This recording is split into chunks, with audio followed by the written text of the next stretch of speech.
What's up everybody, this is Kevin here from Happy Beard Games, and today we're doing a video that's been requested, and this is a top 5 video. What am I doing with my hands? I don't know, but it's requested by Miles and Catherine from Flock and Nerds, a YouTube channel which I will provide links to in the video, and in the description below if you can't find it. And yeah, so basically what it is it's the top 5 most nostalgic games for me. So I saw their video, and then at the end of that video they tagged me as well as some other YouTube channels. So at the end of this video I will be tagging a few more YouTube channels that I would like to see them do a video of this. You don't have to, but it'd be cool if they did a video like this. So if you want to keep up with those channels, you can also subscribe to them. And then if they do the video like this, then you'll be able to see that. Alright, let's move on with the actual top 5 most nostalgic games from Kevin from Happy Beard Games.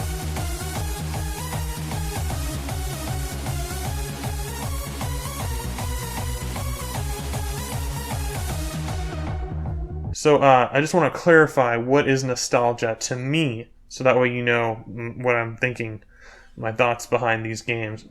To me, nostalgia is, and for this list, it's basically looking at my best or my favorite moments from the past. So bringing back that past and those great moments that are attached to these games. So for each game, I'm going to tell you a little story about why that's important to me.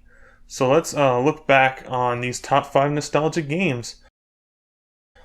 The first one here is kind of a lot of games, but I'm going to narrow it down to one title in the series. I just wanted to show you the whole series.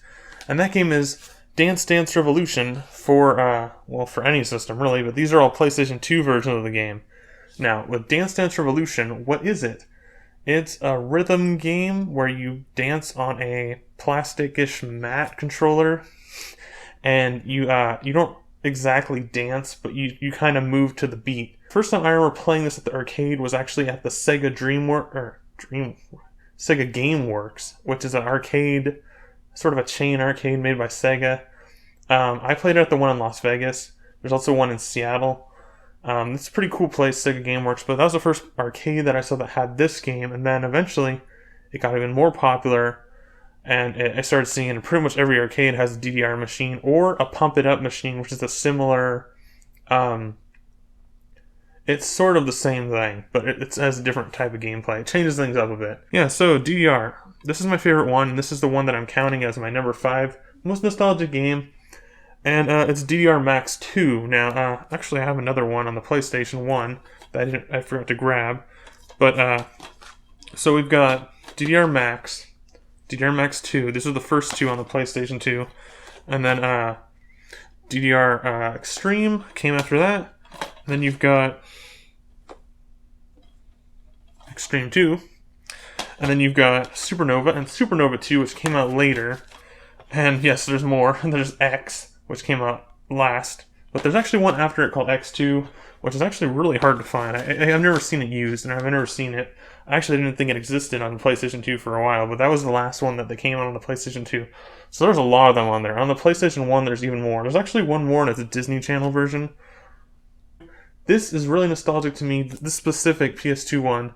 Not only because this was the first arcade one that I played, but on the PS2, I used to play this with my friends a lot. Not only that, but I even introduced some new people to play this that normally you wouldn't think would play a game like this. And this was before the Wii, guys. This is before motion control took over. And yeah, I think one of the most important things in regards of nostalgia to this is for my high school, I was allowed to do free PE credit. So instead of doing running or jogging, I actually played DDR at the arcade about 3 times a week or more. And that was my PE credit. So I actually got PE credit in high school for doing a DDR video game. It's pretty crazy stuff. But it's a lot of fun. And that game is Super Mario RPG on the Super Nintendo. Now, you may be wondering, why did I choose this game out of all the Mario games? Well, for a while, I was really into role-playing games. Tabletop D&D, Final Fantasy. Now, Super Mario RPG is a really cool game because it's a collaboration with Nintendo and Square Enix, or actually Square at the time. There was no Enix collaboration there, but Super Mario RPG is an RPG version of like a role-playing game based in the Mario universe. And to me, it has a very unique sense of humor. It's a lot more humorous than most RPGs. It's even different a little bit than Paper Mario, but it's quite similar to Paper Mario games. Like when I think of Mario and I think of the sense of humor of Mario, this is kind of like what it's all based around for me. So when you play this game and you see the humor, that's what I think of when I think of Mario.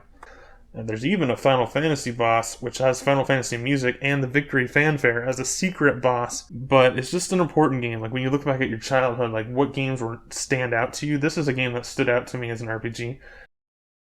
Number 3. Now this is kind of funny. I don't know why I chose this. Well, I know why I chose this, but it's just kind of funny because it's a really popular game, and that's kind of feels weird saying that a popular game is nostalgic, but it really is for me too. And this is The Legend of Zelda Ocarina of Time. I also have the 3DS version as well. It's an amazing game. This is also like, I mean, people say this is the best game ever made, and I agree. I don't know if it's not my favorite game, but it's actually a game that's very nostalgic to me because, I mean, this is a game that I had dreams about, like literal go to sleep dreams about this game, interacting with the characters. It's because the characters, the towns, the interactions between the character Link, who you play as, and the other characters like Princess Ruto, King Darunia, the Great Deku Tree, Navi, Ganondorf, Zelda, Impa.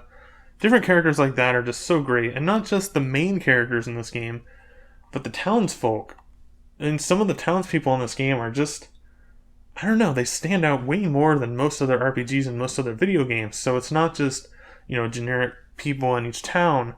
It's really memorable people throughout the game.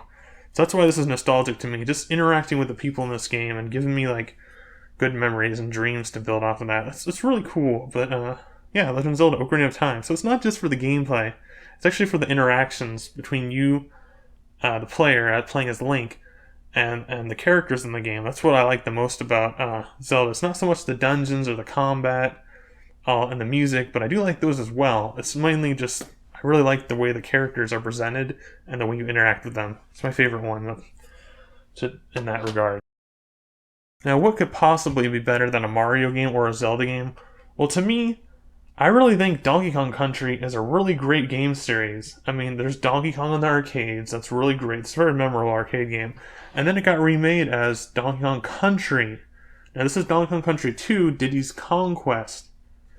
And this is improving, in my opinion, on every way from Donkey Kong Country 1. So if you played Donkey Kong Country 1, and you're looking for something a little more challenging, a little more expanded, a better adventure, in my opinion, with other improvements and more things to collect in this. So yeah, Diddy Kong Quest. Why is this nostalgic to me? This was when I was younger, so younger than these other games that I'm talking about. So I was a little bit younger, maybe like 5 or something. So this was one of the first game series that I really drew me in to the world. The characters were interesting to me as a young kid. They're not like that interesting now, I guess, but they did appeal to me as a kid. So you've got Diddy and Dixie Kong in this game, where the hero's trying to rescue Donkey Kong from King K. Rool, who's this like pirate guy in this game. This game's world really drew me in because of the music, the environments. They're all varied. You go to world and they all fit well. There's like a lava area. There's a sort of scary area. There's a carnival area. There's a pirate ship area. And it just goes on. And it's just, I don't know, it's just really draws you in. It has some of the best visuals on the Super Nintendo, just right alongside Mario RPG. And also the soundtrack's really good. Now, why is this nostalgic to me once again? It's sort of like Mario RPG. It's one of those games that stands out as one of your favorite games from when you were young. But the reason for that is a little hard to understand, even for me now, looking back on it. I guess it's mostly just that it appealed to me. These animal characters, anthropomorphic characters, were just really interesting to me. Like this and Star Fox, stuff like that. I don't know, it's just something fun and simple. Which is good, because that's what being a kid's all about, having fun and keeping things simple. In addition, I also bought the book, the storybook. I guess you could call it a novel, but it's not really a novel. It's kind of short. But yeah, this is Donkey Kong Country Rescue on Crocodile Isle. It's based on the storyline of Donkey Kong Country 2. And just follows the whole storyline. I've always wanted to do a video where I just read this whole book on YouTube, because it's rather short. It's only about 50, 60 pages. And it just has some interesting art. That kind of stands out pretty well. I'm surprised I even have this, but it is really memorable, even the book, because when I beat the game, I wanted a little bit more Donkey Kong stuff, and it was before Donkey Kong Country 3 came out, so really great game. Now, I know I've mentioned this one before on video to video throughout my channel.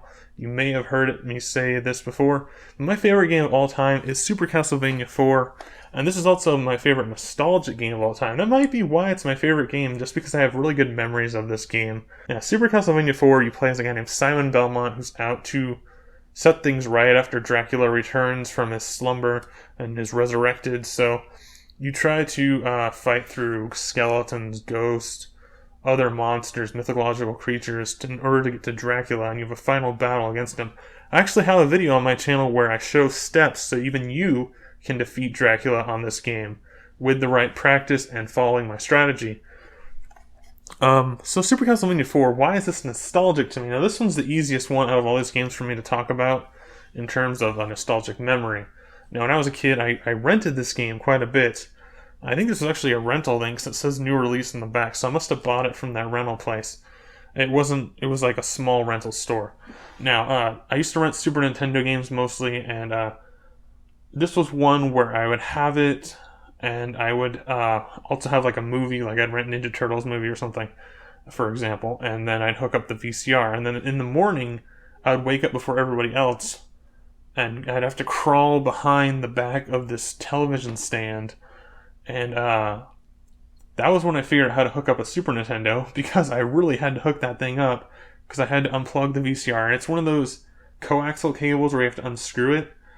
So this was like the first Super Nintendo that I had. And you had to unscrew it and screw it back into the little CRT TV, the one with the knobs and stuff. And then I'd play some Castlevania 4. Now, actually, I didn't beat this game when I was a kid. I beat it when I was, well, I mean, I guess I was a kid. I was probably in my early teen years. When I finally beat this game, I settled down and I was like, I'm going back to Castlevania. I'm going to beat this game. And I did it, and it was a really hard, grueling experience. But I've since beaten it at least 5 times. I try to beat it every year around Halloween. And hopefully this year's Gametober, which is what I do during October, I do a lot of horror and scary games. We'll be returning to that this year. And maybe we'll get to do some Castlevania 4 gameplay. So yeah, Super Castlevania 4 on the Super Nintendo.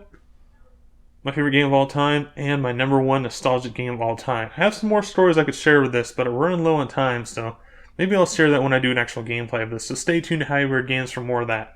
I want to give another thank you and a shout out to Catherine and Miles from Flock of Nerds, who requested me and tagged me to do this video. Thank you guys. You guys are awesome. And I'll have a link to their channel in the video and the description below. Now I'm going to tag 2 other channels, and that will be the channel Omegod, where my friend Anthony plays a lot of cool games. He's actually been playing through Castlevania 1 on NES in his channel recently, although he mostly focuses on Sega Genesis games.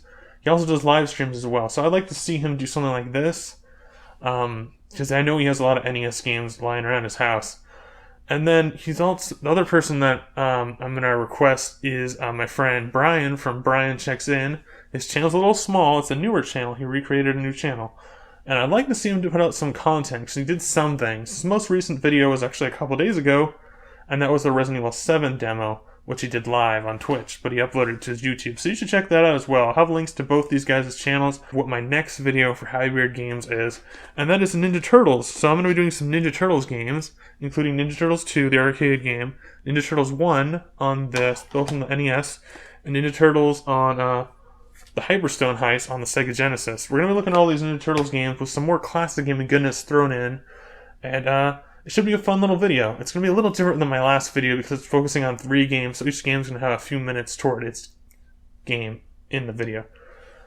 Should be a lot of gameplay, should be a lot of fun.